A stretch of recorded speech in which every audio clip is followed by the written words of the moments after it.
যাই হোক, জোড়াবাড়ি আর মিত্তির বাড়ির কিন্তু এপিসোডগুলো সবার অনেক ভালো লাগছে।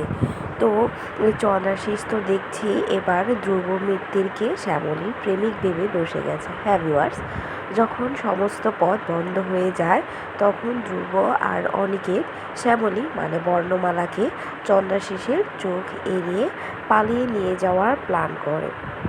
আর সেই মতোই ধ্রুব যখন শ্যামলীকে নিয়ে পালিয়ে যায় তখন চন্দ্রাশিস দেখে ফেলে।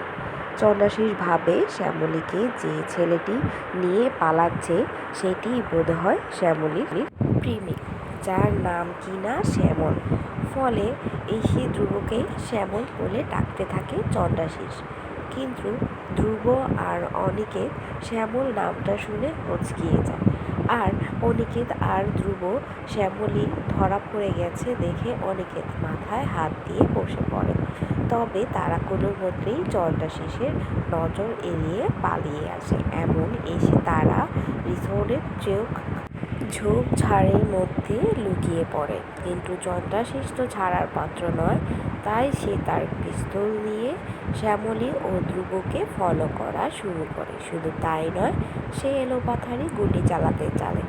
তো বুঝতে পারছো যে ধ্রুবকে চন্দ্রাশিস শ্যামলীর প্রেমিক শ্যামল ভাবায় এখন কিন্তু চন্দ্রাশিস অনিকেতকে আর সন্দেহ করেনি। তো তোমাদের কি মনে হয় চন্দ্রাশিস সবটা জানার আগেই কি শ্যামলীকে নিয়ে ওই রিসোর্ট থেকে পালাতে পারবে ধ্রুব?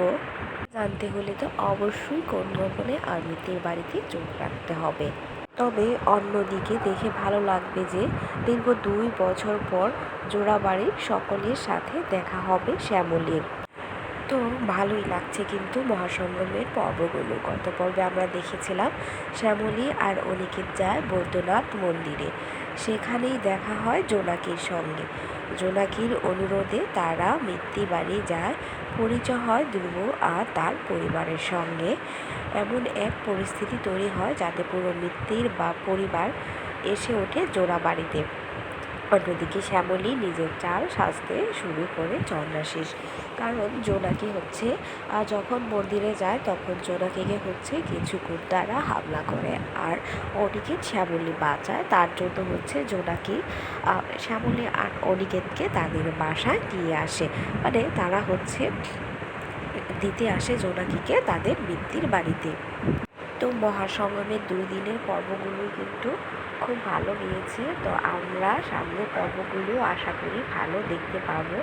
তবে একটা জিনিস দেখে সবাই কিন্তু খুব খুশি যে অনিকেতের মা অপরাজিতা কিন্তু সব কিছু ভুলে আবার এই দুঃসময়ে শ্যামলীর পাশে দাঁড়িয়েছে পরিবারের সকলের সাথে। এই অনিকেতের মা যদি ঠিক থাকতো তাহলে কিন্তু শ্যামলী আর অনিকেতকে এত পোহাতে হতো না।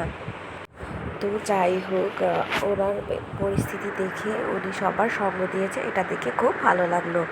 তো তোমাদের কেমন লাগছে এই মহাসংগ্রামের পর্বগুলো? মহাসংগ্রাম তো চলবে 5 দিন। মিত্তির বাড়ি আর কোন গোপনের মন মিশেছে সিরিয়ালের আমার কাছে তো খুব ভালোই লেগেছে। তোমাদের কেমন লেগেছে অবশ্যই কমেন্টে জানাও।